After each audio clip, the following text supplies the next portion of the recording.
Chapter 18 the union government the legislature. तो chapter 18 करेंगे हम आज। आपने वीडियो को कंप्लीट देखना है और इस वीडियो को देखने से पहले आप एक बार इस लेसन को अच्छी तरह से पढ़ लेंगे और वीडियो देखने के बाद भी आपने एक बार लेसन को अच्छे से पढ़ना है ताकि आपको ठीक ढंग से समझ आए। ठीक है, तो आप सेल्फ रीडिंग एक बार खुद जरूर पढ़ना है, फिर ये वीडियो देखना है, तब आपको ज़्यादा समझ आएगा। तो in a vast country like India with diverse languages, religions, custom, tradition, lifestyle, climate condition and geographic features, it becomes difficult to make a single unified administrative setup. देखो, इंडिया एक बहुत बड़ी कंट्री है और इसमें कई तरह की भाषाएं बोली जाती हैं, कई तरह के धर्म हैं, कई तरह के रीति रिवाज हैं यहाँ पे, और क्लाइमेट कई तरह का है। ठीक है, और जियोग्राफिक फीचर्स अलग अलग हैं, कहीं पे पहाड़ हैं, कहीं पे रेत है, कहीं पे नदियाँ हैं। ठीक है, इस तरह से मतलब अलग अलग हमारे क्या है भाई जियोग्राफिक फीचर भी हैं, हमारे भाषा अलग अलग हैं, हमारे धर्म अलग अलग हैं, हमारे रीति रिवाज अलग अलग हैं। It becomes difficult to make a single unified administrative setup. और उन सब के लिए, हमारे सब के लिए, पूरे देश के लिए एक तरह का कोई एडमिनिस्ट्रेटिव सेटअप करना बड़ा ही मुश्किल काम है। यानी कि देखो, अलग अलग प्रदेश हैं, अलग अलग प्रदेश की अलग अलग मांग हो सकती है, अलग अलग स्टेट की अलग अलग मांग हो सकती है। सभी के लिए एक ही कानून या एक ही नियम नहीं बनाए जा सकते। उसके लिए हमारे संविधान में, हमारे कॉन्स्टिट्यूशन में क्या किया गया है वो हम आगे पढ़ेंगे। Therefore we opted for a federal form of government. हमने क्या किया है भाई, हमने एक फेडरल फॉर्म ऑफ गवर्नमेंट की है। क्या होता है इसमें क्या भाई, पावर को डिवाइड कर दिया जाता है। कुछ पावर सेंटर को दे दी जाती है, कुछ पावर स्टेट को दे दी जाती है और कुछ पावर लोकल बॉडीज़ को दे दी जाती हैं।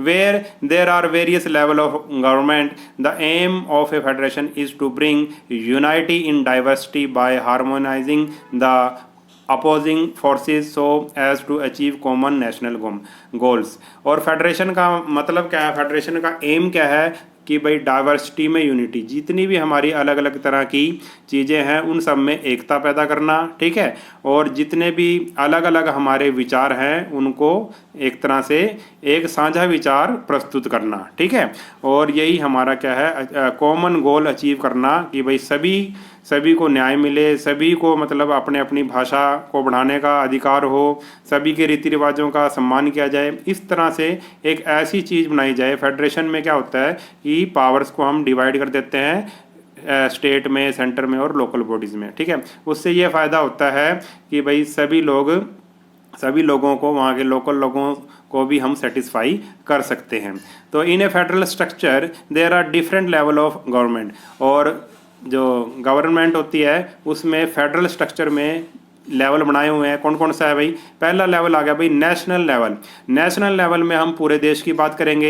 स्टेट लेवल में हम स्टेट की बात करेंगे, जैसे यूपी, बिहार, ये एक स्टेट है। ठीक है, स्टेट लेवल में स्टेट की बात करेंगे। And the grass root level, और ग्रास रूट लेवल में हम बात करेंगे बिल्कुल ही नीचे स्तर की, यानी कि जैसे कि ग्राम पंचायत वगैरह, गाँव की बात करेंगे। ठीक है, टाउन की बात करेंगे, गाँव की बात करेंगे। तो फेडरल स्ट्रक्चर में हमने 3 लेवल बना रखे हैं हमारे देश ने, नेशनल लेवल, स्टेट लेवल और ग्रास रूट लेवल। हमारे कॉन्स्टिट्यूशन में 3 लेवल बना रखे हैं।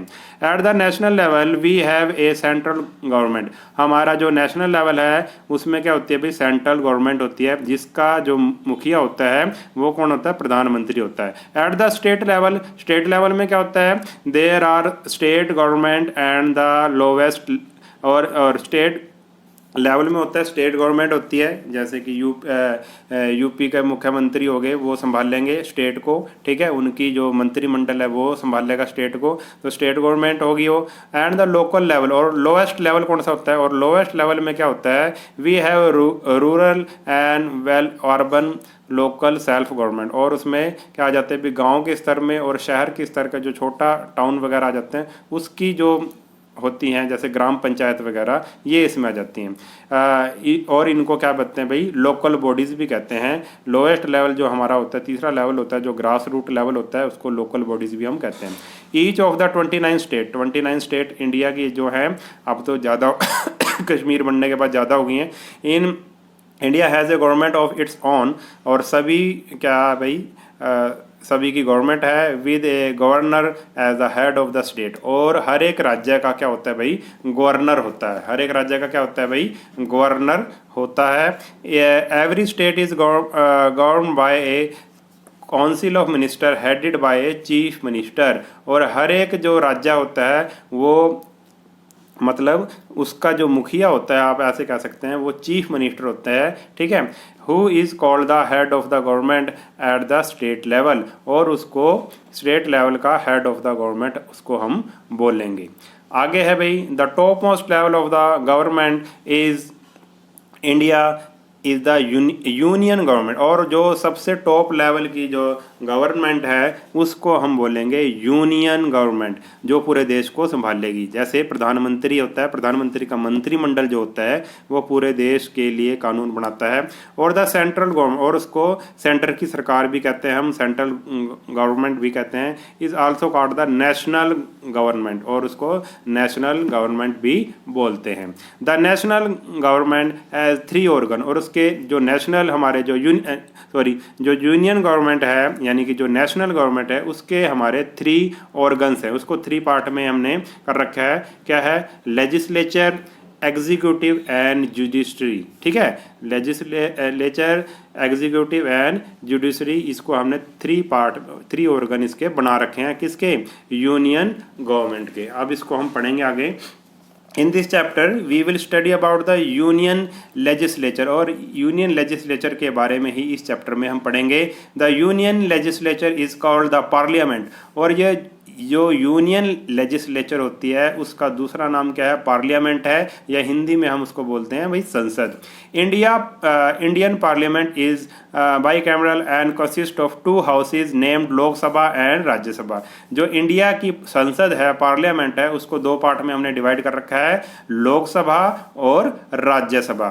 The union executive comprises of the president of India and the union council of minister headed by the prime minister. The union executive और union executive में क्या होता है भाई, इसमें क्या होता है भाई, union executive comprises the president of, इसमें प्रेसिडेंट ऑफ इंडिया होता है और जिसको हम राष्ट्रपति कहते हैं, and the union council of minister, और एक मंत्रिमंडल होता है जिसका हेड कौन होता है, प्राइम मिनिस्टर होता है, ठीक है।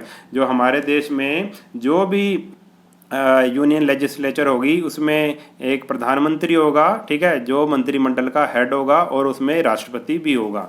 The third organ is judiciary. और तीसरा ऑर्गन जो हमारा है वो क्या है, जुडिशरी है, ठीक है, जिसका काम न्याय करना होता है।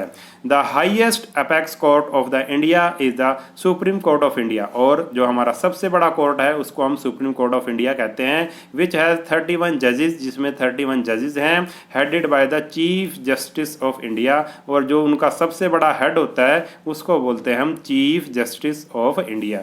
जितने भी 31 जजेस हैं सुप्रीम कोर्ट में, उन सबका हेड कौन है, chief justice of India, CJI, ठीक है। आप देखो ये एक हमें चार्ट बना के दे रखा है, इससे हम समझेंगे। देखो यूनियन गवर्नमेंट कैसे बनती है, उसमें होता है अभी सबसे पहले द लेजिस्लेचर, और लेजिस्लेचर में आता है पार्लियामेंट, लोकसभा एंड राज्यसभा। यानी कि पार्लियामेंट आती है, और पार्लियामेंट को 2 पार्ट में हमने बांट रखा है, लोकसभा और राज्यसभा। उसके बाद आता है द एग्जीक्यूटिव। एग्जीक्यूटिव में क्या आता है भाई, the president of India, the prime minister and the union council of minister, ठीक है। इसमें राष्ट्रपति आता है, प्रधानमंत्री आता है और मंत्रिमंडल आता है। और तीसरा है जुडिशरी। जुडिशरी में क्या आता है, सुप्रीम कोर्ट आ जाता है, the supreme court of India, the chief justice of India and 25 sitting जजेस, मैक्सिमम नंबर कैन बी 31। और सुप्रीम कोर्ट आता है उसमें, और चीफ जस्टिस ऑफ इंडिया आता है, और 25 उसके सिटिंग जजेस आते हैं, जो ज़्यादा से ज़्यादा कितने होते हैं, 31 होते हैं। अब इस चार्ट से मैं आपको बताता हूँ कि कैसे हमारा देश चलता है, ठीक है।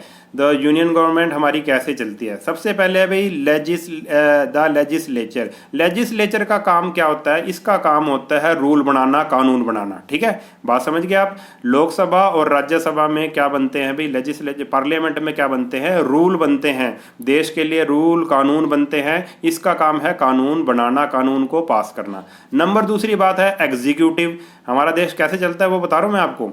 एग्जीक्यूटिव जो कानून लोकसभा, राज्यसभा या पार्लियामेंट ने जो कानून बना दिए, एग्जीक्यूटिव का काम होता है उन कानूनों को लागू करना, उन कानूनों को लागू करना, और प्रधानमंत्री और जो उनका मंत्रिमंडल मिलके उन कानूनों को लागू करता है, देश को चलाता है। और तीसरा क्या है भाई, तीसरा है जुडिशरी। जुडिशरी का क्या काम होता है, अगर उन कानूनों को कोई वायलेट करता है या सरकार ठीक ढंग से काम नहीं करती, कोई गलत काम हो रहा है, तो उसको रोकना, ये है जुडिशरी का काम। ठीक है, तो ये ऐसे हमारा देश चलता है। पार्लियामेंट कानून और नियम बनाती है, रूल बनाती है। एग्जीक्यूटिव यानी कि प्राइम मिनिस्टर और मंत्रिमंडल उसका और प्रेसिडेंट ऑफ इंडिया, ये क्या करते हैं, ये करते हैं भाई कानून को लागू करते हैं। और अगर कानून में कोई गड़बड़ हो रही है, सही से लागू नहीं हो रहा है, तो उसको ठीक करने का काम कौन करती है भाई, जुडिशरी करती है, न्यायालय करते हैं, कोर्ट करते हैं। ठीक है, आपको ये बात समझ में आ गई होगी। अब आगे है इसमें, to ensure the union and state government have a definite jurisdiction of legislative powers without any conflict or overlapping of functioning, the makers of our constitution enumerated and divided all the subject on which law could be made into 3 lists. These are, आप देखो, अब union और state government हमने, क्योंकि हमारा federal system है तो उसमें यूनियन गवर्नमेंट भी होगी और स्टेट गवर्नमेंट भी होगी। ठीक है, तो सारे नियम कानून लागू करने के लिए कि उनमें आपस में कोई मतभेद ना हो, लड़ाई झगड़ा ना हो स्टेट और सेंटर के बीच में, तो हमारे कॉन्स्टिट्यूशन ने क्या किया है भी, कुछ नेमिंग करती है, कुछ लिस्ट बना दी है, और उन कामों को लिस्ट में मतलब एक लिस्ट बनाकर अलग अलग उसको 3 पार्ट्स में एक तरह से डिवाइड कर दिया है, मेड इनटू 3 लिस्ट। 3 लिस्ट बना दी हैं कि भाई ये काम यूनियन करेगी, मतलब सेंट्रल गवर्नमेंट करेगी, ये काम स्टेट गवर्नमेंट करेगी, और जो कंकरेंट लिस्ट है उसमें भी हम जानेंगे कि वो काम कौन करेगा। All the 97 subject of the union list are of the national importance. सबसे पहले आगे भाई यूनियन लिस्ट। यूनियन लिस्ट में कौन से काम होते हैं, जितने भी सब्जेक्ट, जितने भी विषय हैं उसमें आते हैं 97 पॉइंट आते हैं, उसमें 97 सब्जेक्ट आते हैं जो नेशनल इंपॉर्टेंस के होते हैं, पूरे देश में जो लागू होते हैं, और जो पूरे देश के इंपॉर्टेंस के लिए मतलब देश के लिए होते हैं। एक तरह से आप कहोगे राज्य के लिए नहीं, उसमें सारे राज्य भी शामिल हो जाएंगे, पूरे देश के लिए जो भी कानून बनेगा वो यूनियन लिस्ट में आएगा। Only the parliament has the exclusive power to legislate on them. और सिर्फ पार्लियामेंट ही पूरे देश के लिए कानून कोई चीज बना सकती है। Some of the subject in the union list are defence. और यूनियन लिस्ट में कौन कौन से सब्जेक्ट आएंगे, आप कहोगे इसमें आएंगे सब्जेक्ट डिफेंस, रक्षा का, देश की रक्षा का सवाल हो, ठीक है, तो उसमें यूनियन लिस्ट में होती है ये। फॉरेन अफेयर, कोई बाहर का काम, विदेशों के साथ कुछ संबंध बनाने हो। वार एंड पीस, कभी लड़ाई झगड़ा हो जाए दूसरे देश के साथ, रेलवे भी इसमें आती है। Post office, currency, foreign exchange, ये सब किस लिस्ट में आते हैं, यूनियन लिस्ट में आते हैं। और इसको कौन देखता है भाई, सेंट्रल गवर्नमेंट देखती है। और अगर कोई नियम बनाना हो, कानून बनाना है, तो कौन बनाती है भाई यूनियन लिस्ट के लिए, आप कहोगे भाई पार्लियामेंट बनाती है। ठीक है, दूसरा आ गया भाई द स्टेट लिस्ट। स्टेट में आ गई भाई राज्य। अब राज्य को भी कुछ अधिकार दे रखे हैं, राज्य भी जो राज्य की जो लेजिस्लेचर है वो भी कुछ क्या बना सकती है, नियम कानून अपने स्तर पर बना सकती है। The state list contain 66 subject. इसमें 66 सब्जेक्ट हैं, विषय हैं, जैसे कि पुलिस, क्योंकि पुलिस की व्यवस्था तो सरकार, राज्य सरकार ही देखेगी। बिहार की पुलिस है बिहार को देखेगी, यूपी की पुलिस है यूपी को देखेगी, पंजाब की पुलिस पंजाब, ठीक है। ऐसी सरकार जो है वहाँ की सरकार को वहाँ की पुलिस पर नियंत्रण दे रखा है। लोकल गवर्नमेंट है जो पब्लिक हेल्थ है, जो पब्लिक की जो हेल्थ वगैरह है, सैनिटेशन है, साफ सफाई है, एग्रीकल्चर, फॉरेस्ट, ये सब किस लिस्ट में डाल रखे हैं भाई, स्टेट लिस्ट में डाल रखे हैं। The state legislature has exclusive power to make laws of these subject. और इस पे कौन बनाएगा कानून नियम, कौन बनाएगा, वो बनाएगी भाई स्टेट लेजिस्लेचर। जैसे कि पार्लियामेंट क्या होती है, यूनियन लेजिस्लेचर होती है, ऐसी स्टेट लेजिस्लेचर जो वहाँ की राज्य की, आप कह लो राज्य में जो हमने एमएलए जो चुन के भेजे हैं वो उस पर कोई कानून नियम बनाएंगे, ठीक है। बट इन सर्टेन सर्कमस्टांसिस, मगर कुछ ऐसे सर्कमस्टांसिस भी हो सकते हैं, the parliament can also make laws on subject mention in the state list. और स्टेट लिस्ट में जितने भी सब्जेक्ट हैं उन पर पार्लियामेंट को ये अधिकार है, पार्लियामेंट भी नियम कानून उन पर बना सकती है, क्योंकि जो हमारी जो पार्लियामेंट है वो सबसे ज़्यादा पावरफुल है। जो हमारी यूनियन लिस्ट है यानी कि यूनियन गवर्नमेंट है, सेंट्रल गवर्नमेंट है, वो सबसे ज़्यादा पावरफुल है, वो स्टेट के लिए भी नियम कानून बना सकती है।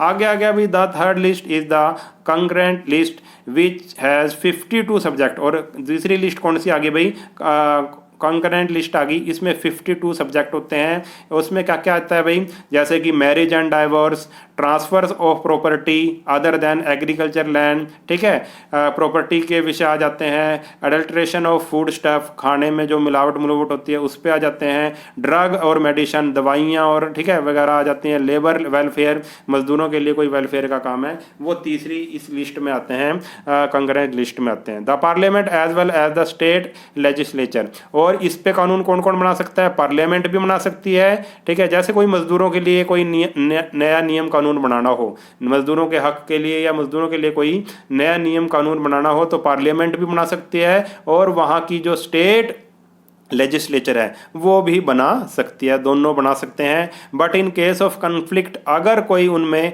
जैसे कि राज्य सरकार और जो केंद्र सरकार है, सेंट्रल गवर्नमेंट है, उनमें अगर कोई मतभेद हो जाए, कन्फ्लिक्ट हो जाए, तो किसकी सुनी जाएगी, the central law prevails over the state law. जो सेंटर जो लॉ बना देगी उसको स्टेट को मानना पड़ेगा, क्योंकि जो हमारे देश में जो सेंट्रल गवर्नमेंट है उसको ज़्यादा पावर दी हुई है।